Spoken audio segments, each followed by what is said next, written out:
어제 묵상한 말씀에서는 히브리서 저자가 기독교인들에게 강한 경고의 메시지를 전했습니다. 오늘 말씀에는 이들이 믿음 안에서 잘 성장할 것이다 라는 확신을 또 보여주고 있습니다. 이 세상에서 신앙생활하는 성도 입장에서는 근신하고 깨어 있어서 초보를 벗어나고 완전함으로 나갈 수 있도록 최선을 다해야 하는 그런 의무가 우리에게 있습니다. 때로는 정신이 번쩍 날 정도로 그런 경고의 메시지, 강한 메시지도 우리에게 주십니다. 이것은 성화의 과정을 믿음으로 잘 살아낼 수 있도록 하나님께서 우리를 돌보시는 것입니다.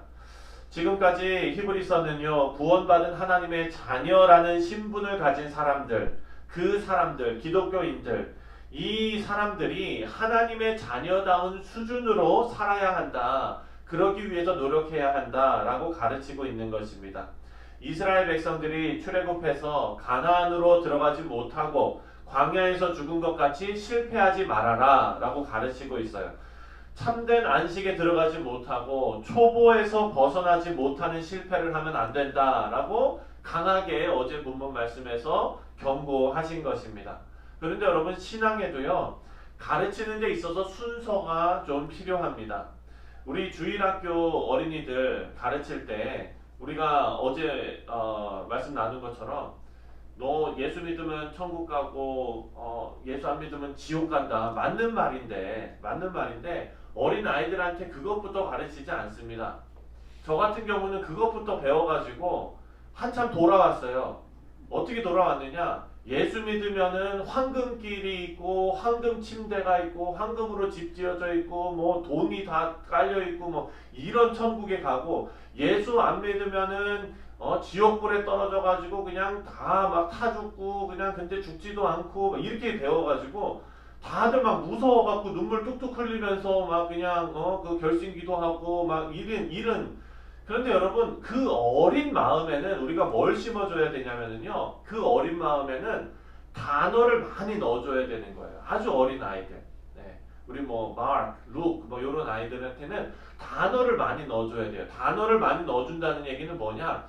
하나님의 성경의 이야기를 많이 알려주는 거예요. 네. 어떤 이야기가 있었다. 다윗과 골리앗 얘기가 있었다. 예수님 탄생 얘기도 있고 다니엘 얘기도 있고 여러 가지 얘기들을 풍성하게 많이 알 수 있도록 그 아이들은요, 스펀지 같은 아이들을 해가지고 쭉쭉 받아들여요.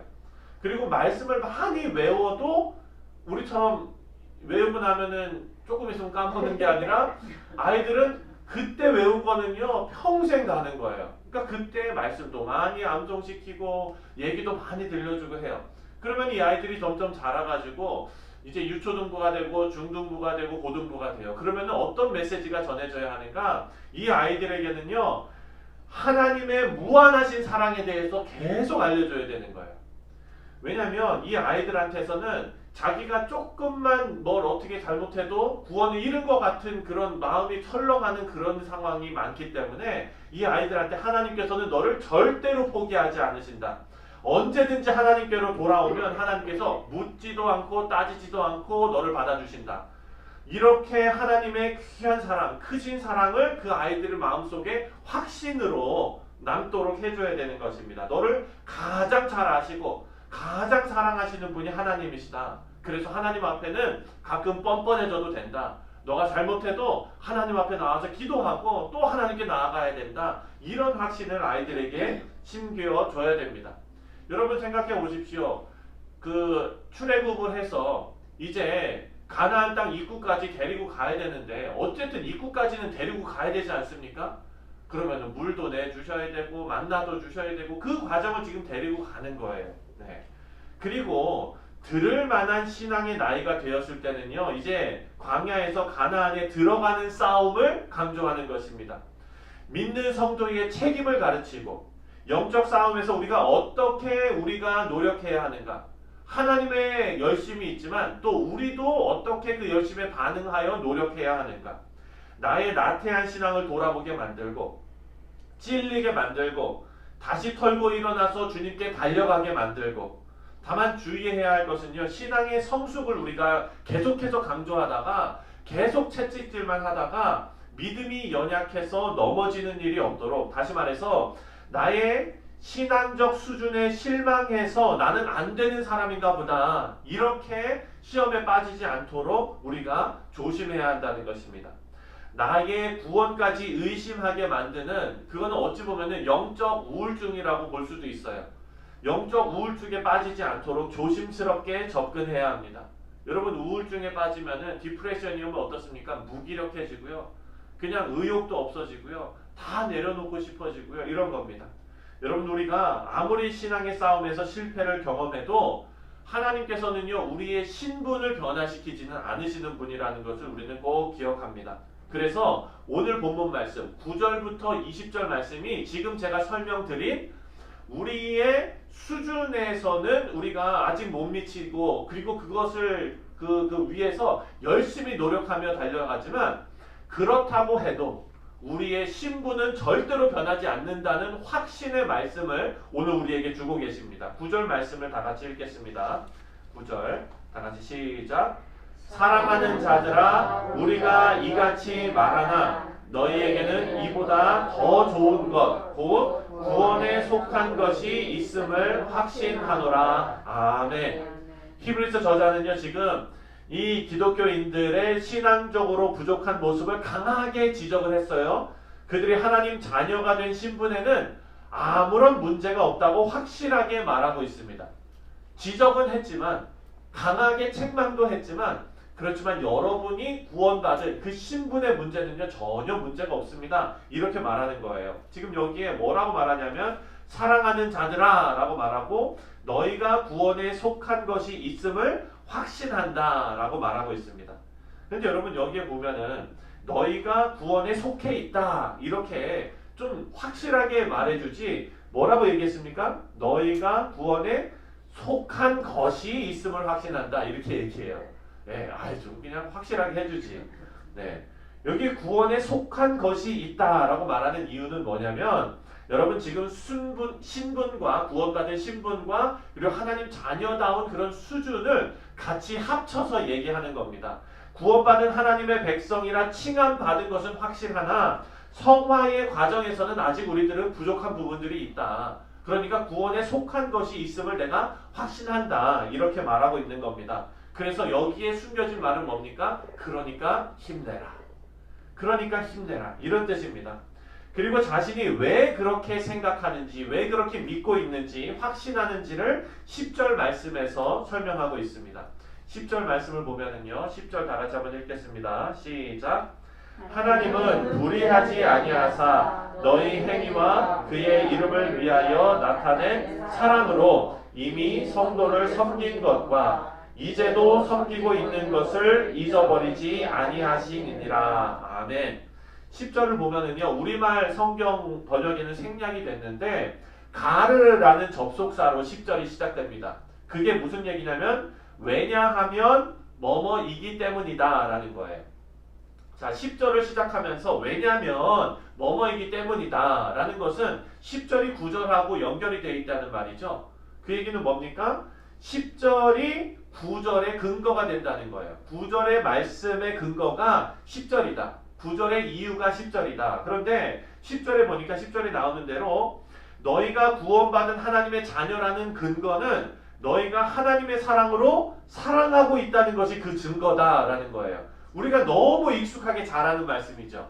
우리가 구원받은 증거는 여러분 어떤 그런 막 체험을 해가지고 내가 어제까지는 혀가 안 굴러갔는데 오늘부터는 막 혀가 굴러가면서 막 방언이 터져 나오고 그때부터 우리가 구원받은 그 순간이다. 이거는 아닌 거예요. 잘못된 거예요. 어떤 그런 우리에게 체험적으로 막 이런 게 아니라 여러분 우리 지금 집에 지금 여러분 뭐가 자라고 있는 줄 아세요? 깻잎이 자라고 있어요. 예, 깻잎. 저희가 저기 어디야 권사님들이 깻잎 이렇게 주셔가지고 먹어보니까 이게 너무 맛있는 거예요. 그래가지고 우리도 한번 길러보자. 그래가지고 화분에다가 깻잎 몇 개를 이렇게 심어놨어요. 이게 안 자라네요. 맨날 물 주고 그냥 막 그러는데 얘가 그냥 낮에 해보면은 잎을 바짝 들어요. 근데 밤만 되면 이게 쭉쭉 처지는 거예요. 그래서 왜 이러나? 그러니까 원래 그런 거라면서요. 물도 주고 뭐 하는데 이게 안 자라는 거예요. 그래가지고 얘를 좀 한번 뽑아볼까, 뭘 어떻게 해볼까 별 그러는데 기다려야 되는 거죠. 기다려야 되는 거죠. 네. 여러분 하나님 안에서 우리가 신앙으로 열매 맺는다는 게 그냥 이 깻잎이 자라고 또 사과나무에 사과가 자라고 막 이런 것이 열매가 그 나무의 아이덴티티를 증명하는 거잖아요. 이 깻잎은요 저희에게 풍성한 깻잎을 줘야 돼요. 그래야 깻잎의 역할을 하는 거예요. 그래야 깻잎이에요. 그렇죠? 마찬가지로 우리가 구원받았다는 것을 우리가 스스로 알 수 있는 거는요. 다른 사람이 또 알 수 있는 거는 우리의 삶이 사랑하는 삶이 막 되는 거예요. 오늘 본문 말씀이 그 말씀이에요. 너희가 서로 사랑하는 것을 내가 본다. 그러니까 너희 가운데 구원의 확신, 구원이 있음을 내가 확신한다. 이렇게 말하고 있어요. 근데 여러분 생각해 보면은 하나님을 위해서 하나님을 믿는 신앙 안에서 하나님을 사랑하는 사랑으로 지금 서로 선행을 하고 있습니다. 서로 섬기고 있습니다. 그렇다면 우리가 이 말씀을 받았는데 오늘 하루 이 말씀을 받았는데 오늘 뉴욕 땅에서 특히나 한국 이민자로 살아가는 그 삶 가운데서 어떻게 하는 것이 잘 섬기는 것일까를 생각해 볼 필요가 있는 것 같습니다. 그냥 섬긴다 그러면 섬겨야지 이러고서 집에 가서 내가 뭘 해야 될지 구체적으로 뭘 해야 될지는 생각하는 경우가 전혀 없는 것 같아요. 그래 내가 사랑하니까 나 구원받았어. 그래 섬겨야지. 그러고만 가는 것 같아요. 근데 여러분 오늘 우리 현실에서 무엇이 섬기는 것인지 한번 생각해 봤으면 좋겠습니다. 특별히 여러분 미국의 이런 이민사회에서 살아가는 것은요 특수한 환경에서 사는 겁니다.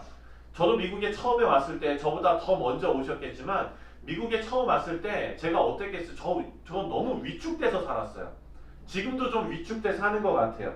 지금 와서 생각하면은요 억울한 일도 많이 겪었어요. 지금 아는 것을 그때도 알았더라면 한마디 해줄 수 있었을 텐데 이런 게 마음속에 많죠.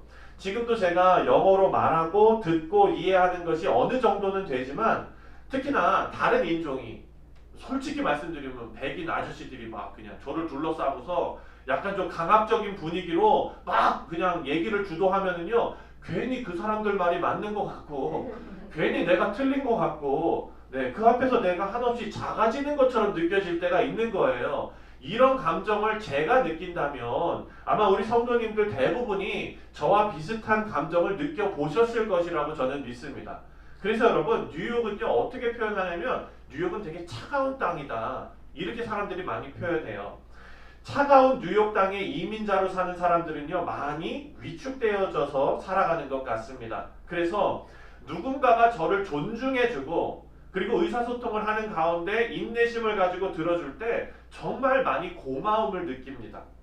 오늘 본문에 나오는 이 섬김이라는 단어가 있어요. 너희가 서로 사랑하는 증거가 섬김으로 지금 표현이 됐는데 이 섬김이라는 단어가 디아코네오라는 단어인데 이 단어를 썼어요. 이 말은 무엇을 돌보다라는 얘기예요. 섬긴다는 것이 가가지고 뭘 해주고 뭐 이런 차원의 그 의미도 맞지만 누구누구를 돌보다라는 얘기예요. 그렇다면 이 시대의 우리의 환경에서 돌봄이라는 게 뭘까?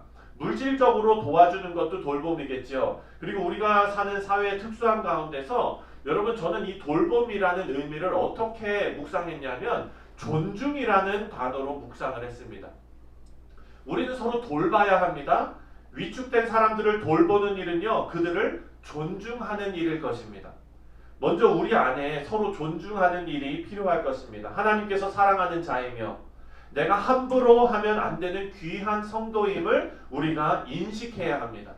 그리고 그런 인식이 우리 가운데 말과 행동으로 그리고 섬김의 모습으로 학습되고 그리고 그것이 이민사회에서 우리가 의식하지 못하고 우리도 함부로 대하고 있던 우리가 위축당하는 것처럼 우리가 다른 사람을 위축시키는 그런 모습에서도 우리가 그들에게 존중이라는 섬김의 모습으로 귀하게 나타날 수 있기를 간절히 소원합니다. 성도는요 구원받은 하나님의 백성들입니다. 구원받은 증거가 사랑으로 섬김으로써 우리 가운데 나타난다고 오늘 본문 말씀하고 있습니다. 그 일 가운데 여러분 우리가 우리 앞에서 먼저 그 길을 걸어가시고 본을 보여주신 분이 계십니다. 예수님이시죠. 우리하고 급이 다른 분이 이 땅에 내려오셔서 그 작은 자들을, 그 밑에 있는 자들을 다 섬기셨습니다. 돌보시고 존중하셨습니다. 그렇죠? 그 예수님을 우리가 바라보며 거기에 우리가 소망을 두는 것입니다. 그 소망이 우리가 닻을 내리고 있는 것처럼 그 소망을 붙잡고 우리가 나아갈 수 있는 것입니다. 인내하면서. 우리 사랑하는 성도님들, 구원의 증거가 사랑의 섬김으로 오늘 하루 여러분의 삶 가운데 풍성하게 나타나시기를 주님의 이름으로 축원드립니다. 네.